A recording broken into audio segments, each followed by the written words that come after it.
Hey, welcome to this week's Life Lab. Nostalgia is a real thing. We look back at when times were better and simpler. It makes sense because anytime you look out the window or turn on your TV, things are getting worse, right? And so we want things to be better.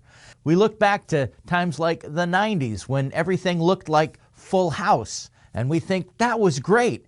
But we forget about things like war and dial-up and the death of good music. But maybe it's the 80s and we look back and everything looks like Alf. But we forget that in 1980 there were 2,500 domestic bombings. So maybe the 70s is better. We can look back at the Brady Bunch and say, yeah, I want to go back to a time like that when all the neighborhoods looked like that. But the 70s was full of strife and war. We look back at the Andy Griffith Show in the 60s and think, well, that looks like a great time. Let's go back to then. Except it was full of war and assassinations. We want to go back to the 50s when everything looks like Father Knows Best. And we think, well, that would be great. Let's go back to then. But the 50s was full of war and racial tension and segregation and lynchings.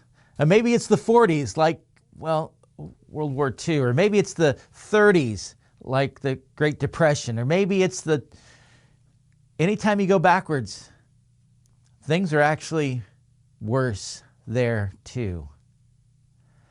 So why are we always looking backwards?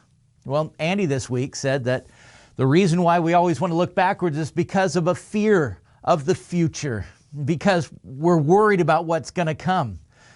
The Bible talks a lot about fear, and sometimes when the Bible talks about fear, what it really means is respect. There's a reason why we don't jam forks into outlets, because we have a respect for the things that could happen. Today we're going to talk about the kind of fear that is debilitating, that keeps you from moving on. The Bible talks a lot about our fear and the way that our faith handles our fears of the future. Thanks for joining us.